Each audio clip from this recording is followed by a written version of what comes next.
Bom, pessoal, bom dia. Vamos dar início, então, à nossa aula. Nós vamos trabalhar hoje o primeiro reinado, que é o assunto correspondente ao livro 1, capítulo 4, página 52, para que a gente, então, dê seguimento aos nossos estudos, tá bem? Vou espelhar a tela com vocês, então, com os slides, para que a gente possa começar. E aí, a partir do momento que nós começarmos a aula, eu vou pedir que qualquer dúvida que vocês tiverem, vocês mandem por áudio, por gentileza, para que a gente deixe a aula mais dinâmica, porque senão eu preciso fechar a apresentação para poder olhar o chat, tá bem? Lembrem-se de dar um alô ali no chat para ficar registrada a presença também, por gentileza. Bom, vamos começar então.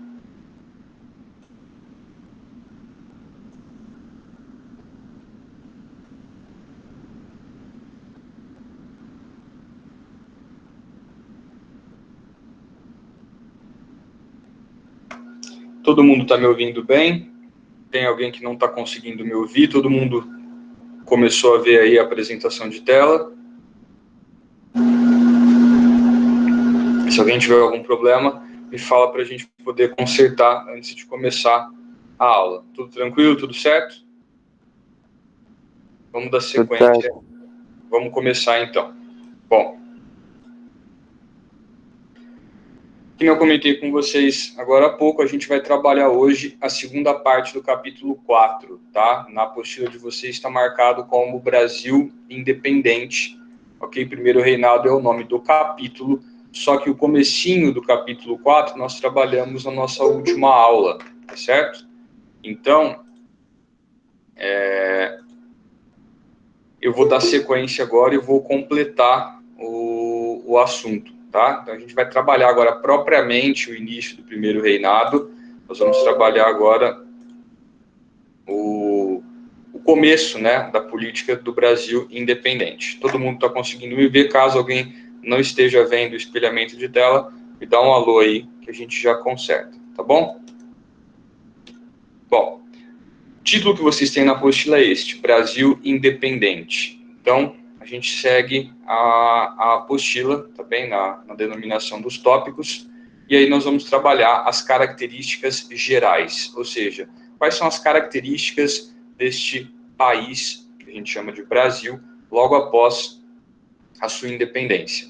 A primeira dessas características que a gente tem que destacar é que o Brasil passa a ser governado por Dom Pedro I, tá? O primeiro reinado, ele é o reinado, então, de Dom Pedro I. Vocês têm aí uma imagem, né, de um quadro mostrando aí a coroação de Dom Pedro I como o imperador do Brasil. Segunda grande característica geral, o Brasil manteve a sua unidade territorial. O que significa isso, galera? Se vocês olharem para o mapa da América do Sul, um mapa político, vocês vão ver que ao lado do nosso país existem vários outros países, correto? Só que se vocês olharem o mapa da América colonial, vocês vão ver que existiam aí duas grandes colônias, basicamente, na América, a colônia portuguesa e a colônia espanhola. O que aconteceu com a colônia espanhola pós-independência? A colônia espanhola vai se fragmentar em vários países. É por isso que existe a Argentina, o Paraguai, a Bolívia, Colômbia, Chile. Todos esses países derivaram da antiga colônia espanhola. A colônia portuguesa da América, ela foi diferente. O Brasil manteve a sua unidade territorial. Então, a colônia portuguesa que existia aqui na América deu origem a um único país, que é o nosso. Beleza? Essa é outra grande característica do Brasil logo após a sua independência. Okay? Terceira característica que a gente tem que destacar, a corte portuguesa estava no Brasil no momento da nossa independência em 1822, tá bem? E isso incomodava muito a elite brasileira. E a gente vai ver que essa queda de braços entre elite brasileira e a corte portuguesa, ela vai ter desdobramentos políticos sérios e importantes para o Brasil. Nós vamos deixar isso mais para frente.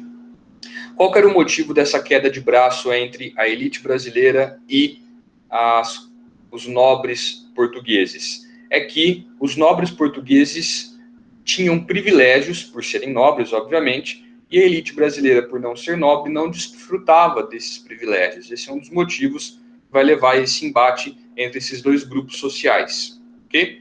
Outra grande característica é a herança monárquica portuguesa. O Brasil se constitui como um país independente e, diferentemente de todos os outros países da América, tá? No caso, que derivaram aí da colônia espanhola, o Brasil ele adota o modelo monárquico. Enquanto toda a América, pós-independência, adota a república como forma de organização do Estado, o Brasil vai adotar, então, a monarquia. Então, a gente é um ponto fora da reta nessa questão. Nós somos a única monarquia que se formou no continente americano, ok? Por que isso? Porque isso vem dessa herança política portuguesa. Portugal também era uma monarquia, ok? O Brasil se constitui, então, após a sua independência, como uma monarquia. Tudo certo até aqui, galera? Alguém tem alguma dúvida ou alguma pergunta?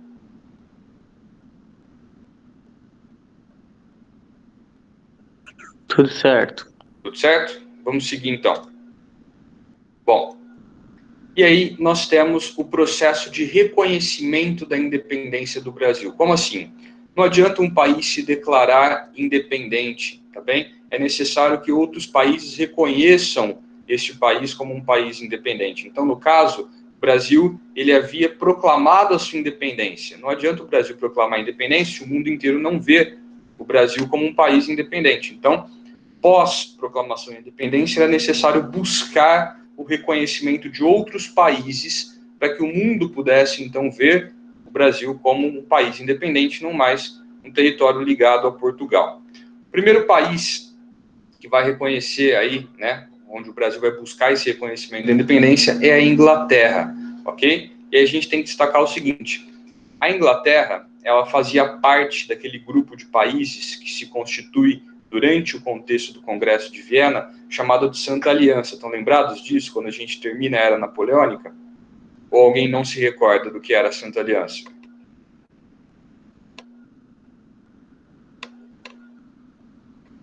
Galera? Não, tá tudo bem esse assunto, já. Tudo certo? Ninguém Pra tem mim tá dúvida? tudo certo. Então tá, se alguém tiver alguma dúvida, dá um alô aí que a gente volta e explica a Santa Aliança. A Inglaterra, como membro da Santa Aliança, ela vai interceder favoravelmente ao Brasil, tá bem? Vamos lembrar que, uma vez que o Congresso de Viena foi formado, o objetivo principal do Congresso de Viena era reestabelecer a política na Europa, reorganizar a política na Europa. As monarquias absolutistas da Europa haviam sofrido com as invasões napoleônicas, muitos reis haviam sido destronados, e o objetivo do Congresso de Viena era, então, reorganizar a política no continente europeu. Só que, nesse contexto, eles formam um grupo, uma liga, né, chamada de Santa Aliança, que tinha o aval da Igreja Católica, e o objetivo da Santa Aliança justamente era, então, formar um grupo de países para que eles pudessem fazer valer aquilo que o Congresso de Viena havia determinado. E um dos pontos que o Congresso de Viena foi bastante incisivo era a recolonização da América. Não sei se vocês estão lembrados, mas o fato de Napoleão ter invadido a Espanha e Portugal vai favorecer a independência da colônia espanhola e vai levar à independência da colônia portuguesa, no caso o Brasil. Um dos objetivos do Congresso de Viena era então recolonizar o continente europeu, recolonizar o continente americano, colocar a América submissa à Europa novamente. E a Inglaterra, como membro da Santa Aliança, como parte do Congresso de Viena, ela vai ser contra essa medida. Vocês estão lembrados que a gente trabalhou isso? Os ingleses não vão concordar com a recolonização da América, beleza? Por que a Inglaterra não vai concordar com a recolonização da América?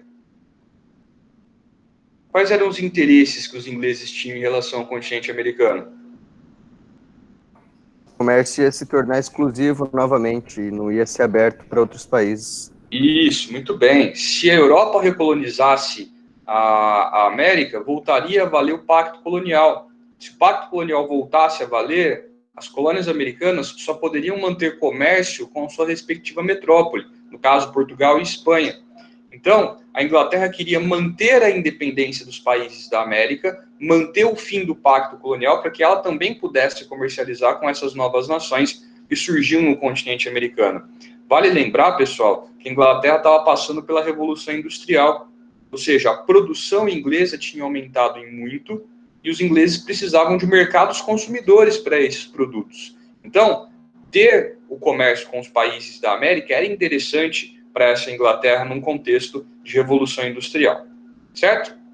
Fora isso, o Brasil assumiu uma dívida que Portugal tinha com a Inglaterra na época ali, no comecinho do século XIX, no valor de 2 milhões de libras esterlinas. Então, esse, vamos colocar, foi o pagamento que o Brasil deu à Inglaterra em troca do reconhecimento da Inglaterra da nossa independência.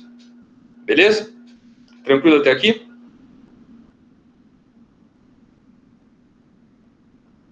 Galera, tudo certo? Alguma dúvida? Tranquilo, João. Tranquilo? Seguindo então. Bom, os ingleses também iriam conceder empréstimos ao Brasil, tá certo? O Brasil, como nação independente, ele precisaria de recursos para poder montar o Estado, então o Brasil iria tomar esses empréstimos com os ingleses. Era vantagem para a Inglaterra, coisa que não aconteceria se o Brasil voltasse a ser uma colônia de Portugal. E aí, Portugal, na verdade agora Brasil, concordou em prolongar o Tratado de Livre Comércio com a Inglaterra por mais 15 anos. Vamos retomar aqui esse assunto. Esse Tratado de Livre Comércio é um dos tratados de 1810 que Dom João VI assina no contexto da vinda da corte portuguesa ao Brasil. Especificamente, esse tratado estabelecia que a Inglaterra pagaria apenas 15% de imposto em cima do valor dos produtos que ela vendesse ao Brasil. Era uma taxa muito barata. Para vocês terem uma noção, durante o período em que Dom João VI esteve aqui no Brasil, essa taxa era menor do que a taxa que os produtos portugueses pagavam para entrar no Brasil. Então era muito interessante para a Inglaterra a manutenção desse tratado, e os ingleses conseguem negociar. Eu reconheço o Brasil como um país independente e vocês mantêm o Tratado de Livre Comércio por mais 15 anos. Ok? João, Fala. quando fala concessão de empréstimos ao Brasil, estamos falando de quantos milhões? Aí, na verdade, é o tanto que o Brasil precisar, tá certo? Não tem um valor específico. O Brasil, precisando de dinheiro para pagar as suas contas, ele vai precisar, vocês vão ver por quê, o Brasil vai se envolver em alguns conflitos, né? E esses conflitos eles vão ser pagos com o aumento dos impostos e com empréstimos, ok? Então, a Inglaterra vai atuar aí emprestando esse dinheiro para que o Brasil pudesse custear esses eventos, tá bem? Não eram quantias baixas, tá? Só para deixar claro. Vamos colocar aqui que nós começamos a nossa trajetória política como um país independente, já com uma dívida de 2 milhões de libras esterlinas com a Inglaterra. Ou seja, a gente já começa a nossa vida de país independente com dívida externa. Essa dívida externa existe até hoje, ao longo da nossa história, ela só foi aumentando, tá bem? Beleza, galera? Beleza. Sim? Pera, essa dívida não foi paga até hoje? A dívida externa de um país, ela nunca vai ser paga, tá? Vamos colocar aí que os valores dela hoje são valores impagáveis, principalmente a do Brasil, né? Se o Brasil pagar a dívida externa, ele fica sem dinheiro para fazer o que ele precisa fazer, ele precisa tomar mais dinheiro emprestado. Então, é um beco sem saída, né? Se ele paga a dívida externa, ele fica sem dinheiro e precisa pegar mais dinheiro emprestado. Então, o que os países fazem? Eles pagam os juros da dívida, né? E, óbvio, uma parte do valor.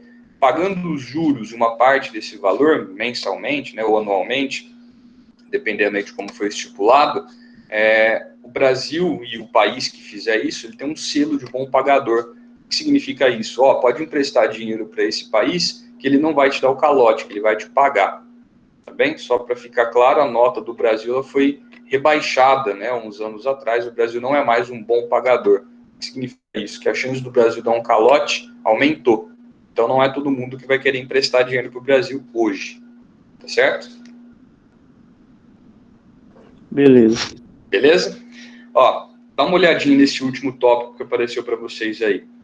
Ele é interessante e importante para a trajetória política do Brasil. A Inglaterra colocou como condição para o reconhecimento da independência do Brasil a extinção do tráfico negreiro em até 3 anos. Ou seja, o Brasil deveria acabar ou começar a acabar com a escravidão, contando 3 anos a partir da nossa independência. Ou seja, até 1825, o Brasil deveria acabar com o tráfico negreiro. O Brasil vai demorar mais 25 anos a partir da data que foi estipulada, ou seja, lá em 1850 apenas, que o Brasil vai abolir o tráfico de escravos, tá certo? A escravidão vai demorar mais quase 50 anos depois disso para ser abolida. Tudo bem? Por que a Inglaterra queria que o Brasil abolisse o tráfico de escravos e a escravidão? Qual era o interesse dela? Ela estava preocupada com a situação dos escravos? É que, tipo assim, escravo livre é pessoa que tem dinheiro. Tendo dinheiro, pode comprar produto da Inglaterra. Tudo bem. A pessoa na condição de escravo, o escravo não recebendo salário, ela não tinha recursos para consumir os produtos que a Inglaterra venderia ao Brasil. Ao passo que, se esse escravo, agora na condição de trabalhador assalariado, ele então teria dinheiro para poder comprar aquilo que a Inglaterra vendia ao Brasil. Então era interessante para a Inglaterra que o mercado consumidor brasileiro se ampliasse. Por isso que ela vai exigir do Brasil a abolição do tráfico e o fim da escravidão. Beleza? Seguindo. Aqui, galera, presta atenção nessa observação. Vocês perceberam que o Estado brasileiro, pós-independência, ele estava completamente dependente da Inglaterra. A Inglaterra costurou acordos e fez exigências que colocaram o Brasil em uma situação de completa dependência da Inglaterra. Ok? Então, a gente pode falar o seguinte, o Brasil, ele deixa de ser dependente de Portugal, em 1822, com a independência, e passa a ser dependente da Inglaterra. Isso vai queimar um pouco a imagem de Dom Pedro I frente aos políticos brasileiros, tá bem? Dom Pedro I ele passa a ser visto como um governante que se sujeitou, que se submeteu às exigências da Inglaterra. Isso vai aí prejudicar um pouco a sua imagem, tá? Outros fatores vão piorar a imagem dele, mas esse é o primeiro. Tudo bem, povo? Posso seguir? Sim? Dando sequência, então. Outro país que vai reconhecer a independência do Brasil são os Estados Unidos. Aí a gente tem que destacar o porquê, ok? Os Estados Unidos, eles haviam criado a doutrina Monroe. Para quem não lembra, a doutrina Monroe é aquela que fala da América para os americanos. Qual que era o objetivo dos Estados Unidos? Eles queriam um continente americano livre da influência europeia, ou seja, eles eram completamente contrários à ideia de recolonização da América. Só que aí a gente tem que destacar um motivo. O que vocês acham que os Estados Unidos queriam afastar a Europa da América? Para eles conseguirem, tipo, ter um comércio com o mundo inteiro e ganhar dinheiro para subir economicamente, militarmente. Muito bem, os Estados Unidos queriam afastar a Europa da América para que eles pudessem exercer a sua influência na América. Então eles vão criar essa história de doutrina Monroe. A América é dos americanos, pertence aos americanos, ou seja, a América para os americanos. A gente pode falar hoje, né, sem medo aí, que esse América para os americanos, na verdade, é a América para os norte-americanos, né? Porque o interesse dos Estados Unidos não era a independência, a soberania dos países da América. O interesse deles era afastar a Europa para que eles pudessem exercer sua influência sobre os países da América. Tá certo? Qualquer dúvida, galera, vocês me chamam, tá? E a gente vai seguindo o nosso assunto, se não tiver nenhuma dúvida, tá bem? Tudo certo até essa parte? Sim? Vamos lá, então. Uma vez que o Brasil estava independente, é necessário estruturar politicamente o nosso Estado. Então, o tópico que a gente segue agora é a estruturação política do Estado brasileiro. E aí, para estruturar politicamente esse Estado, foi criada uma Assembleia Constituinte. Qual que é o objetivo de uma Assembleia Constituinte, galera? O que vocês acham pelo nome? Qual que é o objetivo dela? Fazer uma Constituição? Fazer uma Constituição, perfeito. Então, é criada uma Assembleia cujo objetivo era criar uma Constituição, ou seja, uma Assembleia Constituinte. E essa Assembleia Constituinte, ela tinha um caráter liberal. O que significa dizer que ela tinha tendência ao caráter liberal? Significa dizer que o objetivo principal era diminuir o poder de quem? Do imperador. Certo? Essa Assembleia Constituinte, ou seja, este grupo formado com o objetivo de fazer uma Constituição para o Brasil, ela tinha subdivisões, ou seja, ela se dividia em alguns grupos, ok? Quais eram os principais? De um lado, nós temos o Partido Brasileiro. Dentro do Partido Brasileiro, nós tínhamos divisões também, tá? Então, dentro do Partido Brasileiro, nós tínhamos os conservadores, que propunham uma divisão do poder entre o parlamento e o imperador, e eleições indiretas. E o outro grupo eram os liberais, que propunham a soberania do parlamento, ou seja, o parlamento ele seria o representante do governo. O primeiro-ministro seria o chefe de governo, ou seja, ele que de fato teria o poder político. O imperador ele apenas seria o chefe de Estado, ok? Ele não teria poderes políticos. Os liberais propunham uma organização política para o Brasil mais ou menos semelhante à monarquia inglesa, tá? A monarquia parlamentar inglesa. E também propunham eleições indiretas. Esse, então, eram os dois grupos que formavam o Partido Brasileiro. Ou seja, o Partido Brasileiro era um dos grupos que formavam a Assembleia Constituinte. O outro grupo era o Partido Português. Quem que formava o Partido Português? Eles eram formados principalmente por burocratas, ok? Portugueses que já ocupavam cargos políticos no Brasil, comerciantes portugueses também. Eles eram contrários à emancipação política do Brasil, a essa divisão, essa separação entre Brasil e Portugal, tá bem? Se eles eram contrários a isso, a proposta principal do Partido Português é que não existisse parlamento algum. A proposta deles é que todos os poderes políticos se concentrassem em torno do imperador. Por que eles queriam isso? Qual que era a nacionalidade de Dom Pedro I, galera? Portuguesa. Ele era português, muito bem. Então, se todos os poderes estivessem na mão de um imperador, apesar de ser imperador do Brasil, era português, este imperador português iria favorecer os portugueses. Então, ele manteria as pessoas que formavam esse partido português nos seus cargos administrativos e tudo mais. Manteria as vantagens, os privilégios que os comerciantes portugueses tinham aqui no Brasil, enfim. O objetivo deles era garantir manter os seus privilégios, ok? Então, você já começa a entender que a história do Estado brasileiro, da formação do Estado brasileiro, ela vai ser marcada por esse embate entre brasileiros e portugueses, tá bem? Posso seguir? Vocês entenderam o que eu falei aqui para vocês? E aí, galera? Pode seguir, de boa. Então vamos lá, dando sequência. Quais são as características desta Assembleia Constituinte, tá? E desta Constituição que eles iriam ou estavam querendo aprovar?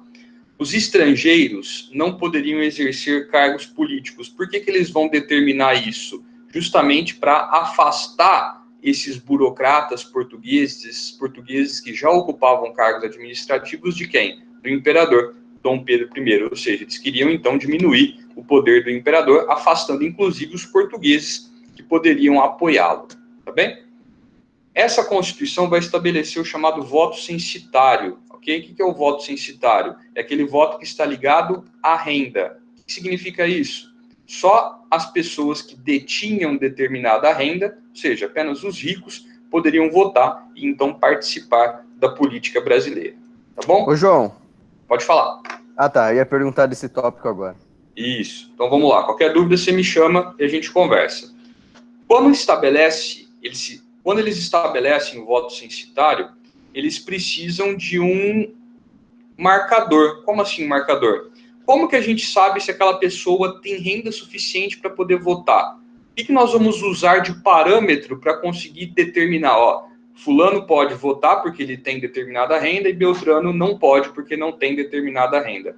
Este parâmetro, esse marcador, foi alqueires cultivados com mandioca. Estão conseguindo entender? O parâmetro que eles estabeleceram para determinar se a pessoa poderia ou não poderia participar das eleições, ou seja, votar, era a quantidade de alqueires que essa pessoa tinha cultivado com mandioca. Mas agora eu entendo porque a gente sofre xenofobia dos países. Por que eles tiram sarro da gente, né? Motivo a gente deu, né? E se o cara tivesse bastante território, só que fizesse uma plantação de outra coisa? Tipo milho. Então, aí é que tal, presta atenção. O que determinava a riqueza no Brasil nesse período? O Brasil era um país industrial? Não. Não. Qual que era a terra. principal? Muito bem, o Brasil era um país agrário. Então, entendam vocês o seguinte, a elite brasileira, nesse período, ela estava ligada a qual atividade?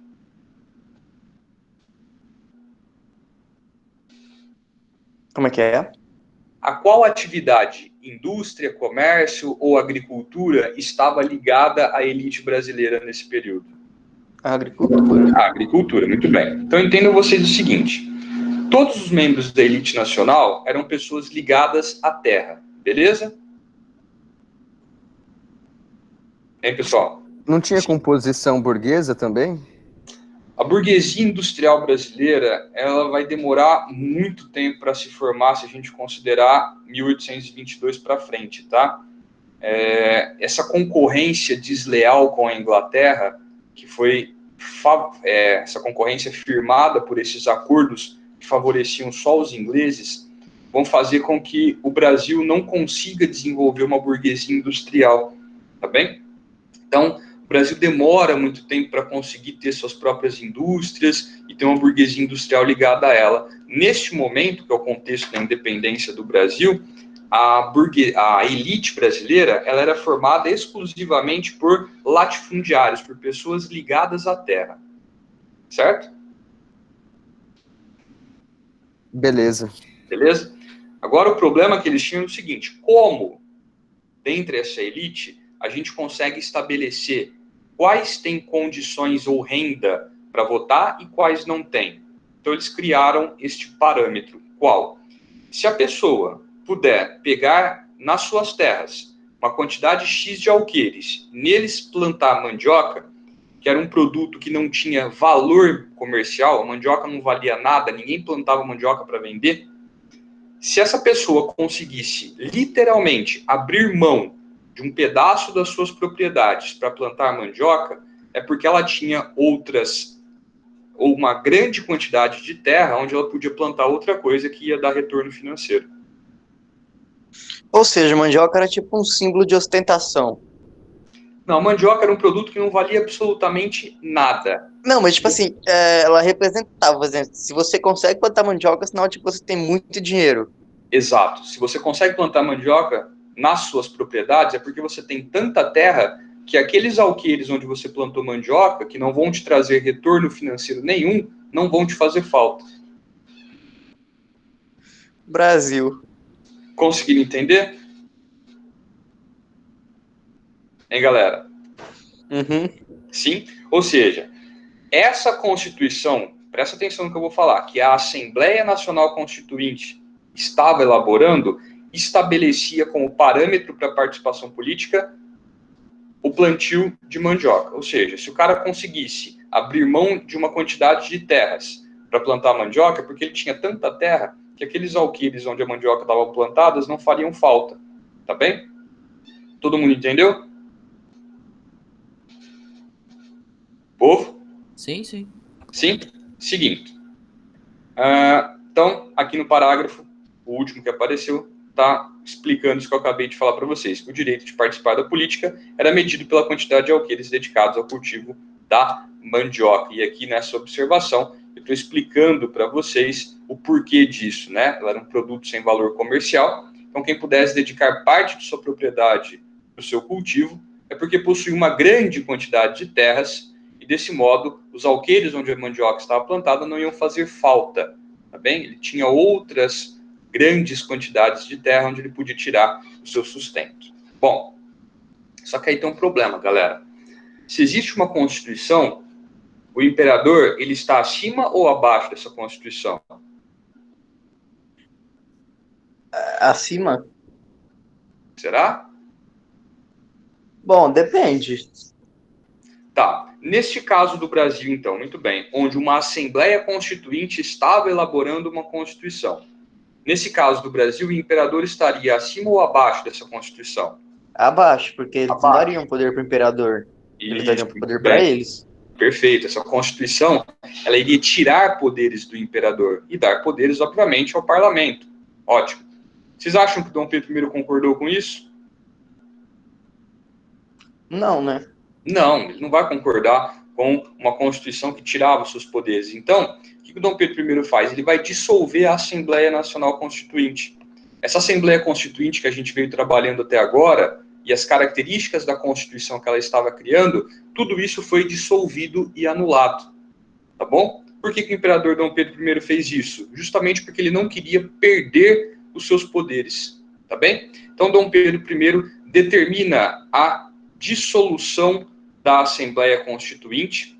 Alguns deputados até se mantêm reunidos no plenário, né, votando os pontos da Constituição, mesmo depois que o imperador havia ordenado a dissolução. Durante essa noite em que esses deputados ficam reunidos, ocorre o episódio que a gente conhece como Noite de Agonia, e na sequência, Dom Pedro I determina a prisão e o exílio desses deputados que se opuseram a essa ordem dele, tá bom?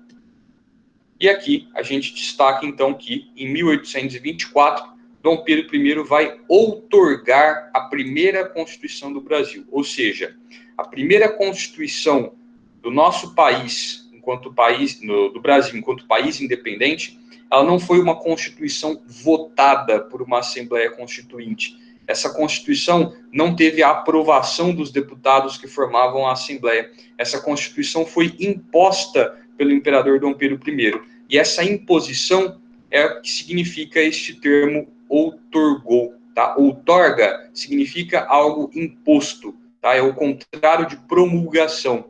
Se a Constituição do Brasil tivesse sido votada pela Assembleia Constituinte, se os deputados tivessem aprovado a nossa Constituição, como tinha começado a acontecer, aí nós falaríamos que a Constituição foi promulgada. Como o imperador dissolveu a Assembleia, anulou a Constituição que eles estavam fazendo e impôs uma Constituição que lhe favorecesse, nós falamos que a Constituição do Brasil, a primeira Constituição da nossa história, que é a Constituição de 1824, ela foi outorgada, ou seja, imposta.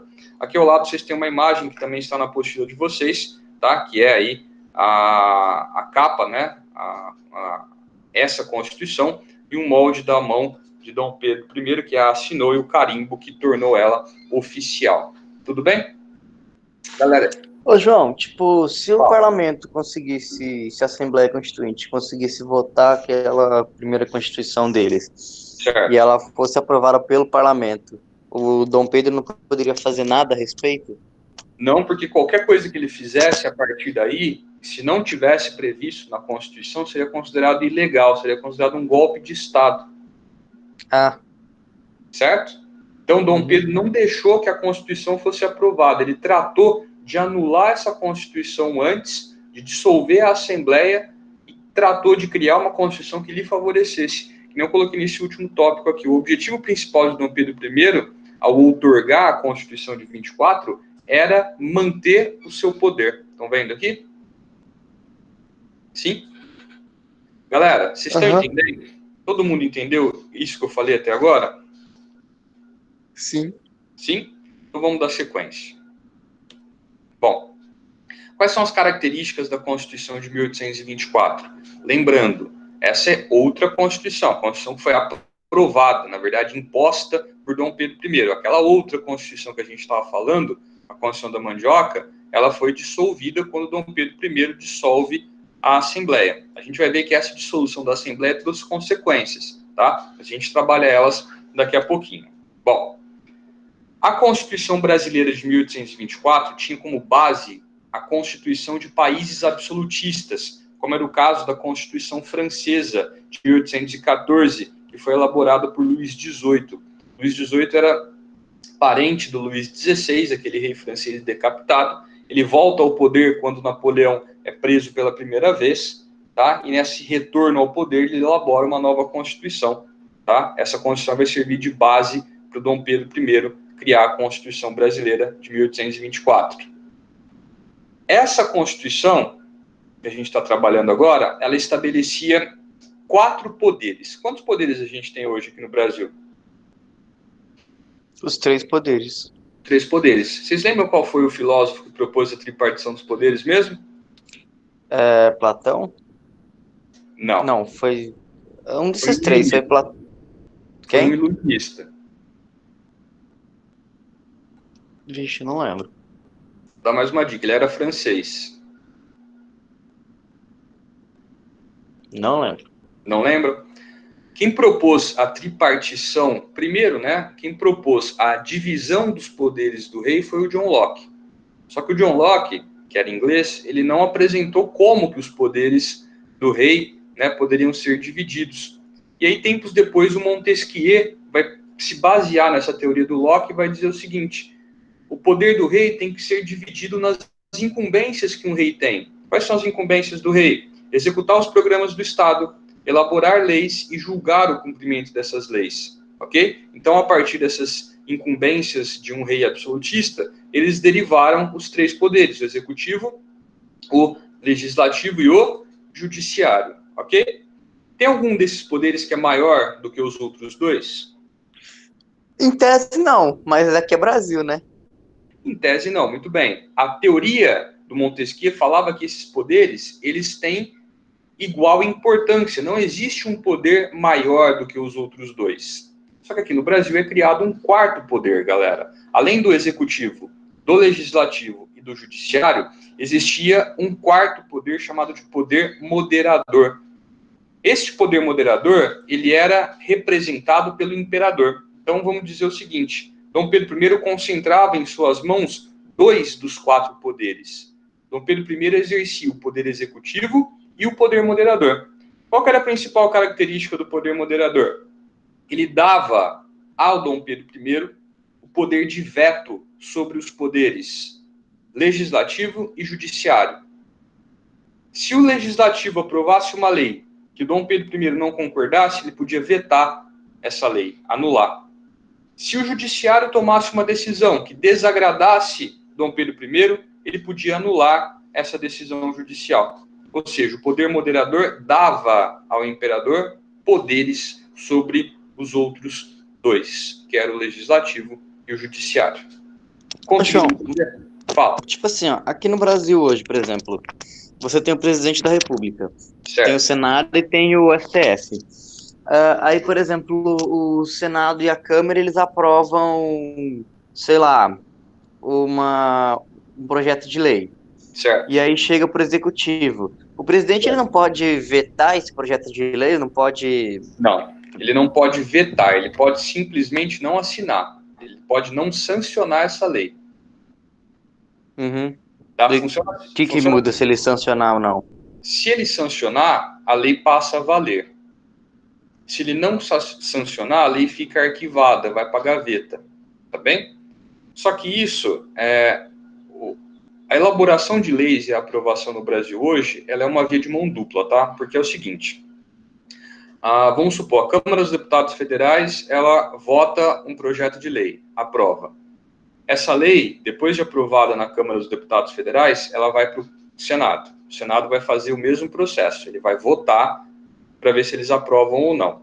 O nosso legislativo, ele é dividido em 2 câmaras, tá? Um modelo bicameralista, semelhante aí ao que acontece nos Estados Unidos. Então, para que uma lei seja aprovada pelo legislativo, ela depende no Brasil da aprovação da Câmara dos Deputados Federais e do Senado. Uma vez que o nosso Congresso, que é formado por essas 2 câmaras, aprova uma lei, para que essa lei entre em vigor, como assim? Para que essa lei passe a funcionar, é necessário que o presidente sancione, ou seja, que o presidente assine, execute essa lei. Não conseguindo entender? Por isso que ele é o executivo. Estão entendendo? Se o presidente não sancionar a lei, o que acontece? A lei fica arquivada, ela não está valendo. Só que o presidente pode propor ao Congresso a criação de uma lei. Aí, entendam o seguinte, se o presidente não aprova as leis que o Congresso... Se o presidente não sanciona as leis que o Congresso aprova, vocês acham que o Congresso vai aprovar as leis que o presidente apresenta? Não. Então, o presidente precisa, né? Aí, aprovar as leis, é óbvio, né? Desde que ele concorde, né? Desde que isso seja de interesse do Estado, aprovar as leis que o Congresso, sancionar as leis que o Congresso aprova, para que o Congresso possa votar e aprovar as leis que o presidente propõe. Tá bem? No Brasil, na Constituição aprovada, imposta pelo imperador Dom Pedro I, isso não existia. Tá bem? Se o Senado aprovasse, se o Congresso brasileiro, né, aprovasse uma lei que o imperador não concordasse, ele simplesmente anulava, vetava essa lei deixava de existir, não ia nem para a gaveta. Conseguiram entender a diferença? Aham. Se ela vai pra gaveta, quer dizer que outro presidente pode ir lá e sancionar a hora que ele quiser. Existe um prazo, tá, de validade, e não fica para sempre na gaveta. Mas se ele não aprova, se o presidente não sanciona, a lei já está aprovada pelo Congresso. Ela só está guardada esperando a sanção do presidente. Pode ser que nesse mês ele não faça isso, no mês que vem também não, neste ano não, mas no ano seguinte ele pode fazer isso, entendeu? Uhum, Conseguiu entendi. entender? Sim? Galera, vocês têm alguma dúvida nisso daqui? Vocês conseguiram entender isso que eu falei? Hein, povo? Sim. Segundo, dúvidas? Sim, pode Alguém seguir. pode seguir? Então vamos lá. Bom, outro ponto importante da Constituição de 1824 era a relação entre Igreja Católica e Estado. Como assim? O Estado brasileiro, ele se institui a partir de 1824 como um Estado católico. A religião oficial do Brasil, a partir da Constituição de 1824, era o catolicismo. As demais religiões não eram proibidas, só que eles não podiam também ter templos e cultuar a sua religião abertamente. As outras religiões eram permitidas desde que o culto fosse doméstico, ou seja, a pessoa rezasse na casa dela, mantivesse o seu culto religioso dentro de casa. A única religião que era permitida o culto abertamente em locais públicos era o catolicismo. A gente vai ver que houve também uma troca entre igreja e imperador para que o catolicismo pudesse ter essas vantagens, tá certo? Bom, essa troca foi a instituição de duas normas, que a gente pode chamar de normas, né? O padroado e o beneplácito. O que era cada uma delas? Vamos lá. O padroado, ele submetia a Igreja Católica no Brasil ao Estado brasileiro. Tá bem? De que maneira? O imperador, ele poderia indicar algumas pessoas para ocuparem os cargos eclesiásticos, ou seja, os cargos da igreja. Tá bem? É óbvio que a pessoa indicada pelo imperador deveria ser aprovada pela igreja. Aí eu pergunto para vocês, se é uma via de mão dupla, uma mão lava a outra, vocês acham que a igreja não ia aprovar as pessoas indicadas pelo imperador, sendo que a igreja católica queria manter o seu status de religião oficial do Brasil? Lógico que ia aprovar. É lógico que ela ia aprovar, exatamente. Tá bem? Por que Dom Pedro I instituiu o padroado? Foi a condição do imperador para dar para a Igreja Católica as garantias de que ela manteria o seu poder religioso no Brasil. Ou seja, Igreja Católica, você quer ser a religião oficial do Brasil? Beleza, eu aceito. Desde que você concorde com o padroado. Ou seja, desde que você concorde que eu nomeie as pessoas, que eu indique, perdão, as pessoas para os cargos eclesiásticos. O objetivo de Dom Pedro I com isso era controlar também aquilo que a Igreja Católica no Brasil falava. Pensem em vocês, se os padres, bispos e arcebispos que exerciam essas funções no Brasil tivessem sido indicadas por Dom Pedro I, vocês acham que elas iriam falar mal do imperador? Não. Não, eles iriam apoiar o imperador. Então o objetivo de Dom Pedro I era usar a Igreja Católica no Brasil para controlar as pessoas, fazer com que a Igreja Católica o apoiasse e dessa forma ele conseguiria o apoio da população, que era de maioria católica também. Conseguiram entender? Aham. Sim? Seguindo. E o outro ponto que eu falei para vocês lá atrás era o beneplácito. O que era o beneplácito, galera? Quem é o centro que organiza a Igreja Católica no mundo hoje? É o Vaticano. Vaticano, muito bem. Na época, o Vaticano não existia ainda, mas a igreja já era controlada pelo Papa, certo? O Papa dá ordens e a Igreja Católica no mundo inteiro tem que seguir essas ordens, ok? Menos no Brasil, nesse período. Por quê? Todas as ordens dadas pelo Papa, elas só seriam seguidas pela Igreja Católica no Brasil se o imperador concordasse. Estão vendo o padroado? O padroado não submetia a Igreja Católica no Brasil ao Estado? O que garantia essa submissão era o beneplácito, tá certo? Ou seja, o beneplácito, ele determinava que todas as ordens emanadas do Papa para a Igreja Católica no Brasil só seriam seguidas se o imperador concordasse. E se o imperador não concordasse? a Igreja Católica no Brasil não poderia seguir essas ordens. A gente vai ver lá na frente, no final do Segundo Reinado, que isso daqui vai criar um atrito muito grande entre igreja e imperador, no caso agora Dom Pedro II, tá? Mas vamos guardar isso lá para frente. Eu quero saber se isso daqui vocês entenderam. Entendemos. Sim? Beleza. Monarquia brasileira era uma monarquia de caráter hereditário. O que significa isso? A coroa e o poder são passados de pai para Filho. o filho. Muito bem. O Senado era vitalício. Se você fosse eleito senador, você seria senador até o fim da sua vida. Não haveria uma outra eleição para senador até que o senador não morresse. Tá bem? E o voto censitário é mantido, não mais baseado na mandioca agora. Tá bem? O voto censitário é mantido baseado em um comprovante anual de renda, mais ou menos aí semelhante ao atual imposto de renda. Então, o cara tinha que confirmar que naquele ano ele ganhou X, e se esse X estivesse dentro da margem estabelecida, ele tinha então o direito de votar. Tá bem? Bom, e aí a gente começa a analisar as consequências dessa postura autoritária do Dom Pedro I. A dissolução da Assembleia Nacional Constituinte, a outorga da Constituição de 1824, toda essa postura centralizadora, autoritária do Dom Pedro I vai trazer consequências, e a principal dessas consequências foi a Confederação do Equador, que, no entanto, a gente não vai trabalhar hoje, porque já está terminando a nossa aula, nós temos aí mais 2 minutos, tá bem? E a gente vai, então, trabalhar esse assunto na nossa aula de sexta-feira. Combinados? Combinado. Sim? Então, faltam aí mais 4 slides para a gente concluir o nosso assunto, tá bem? E, então, na aula de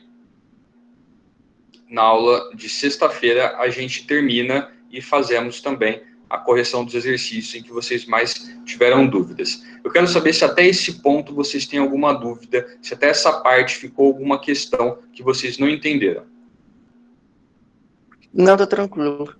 Tranquilo? De verdade? Todo mundo entendeu? Aham. Sim? Bom, eu pelo menos entendi. Se alguém não entendeu, pode tirar dúvida aí. Perfeito. Se alguém não está entendendo, pode me falar que a gente trabalha essa dúvida antes de encerrar a aula. Se tiver tudo certo, a gente para por aqui e retomamos na aula de sexta-feira. Tudo bem, pessoal?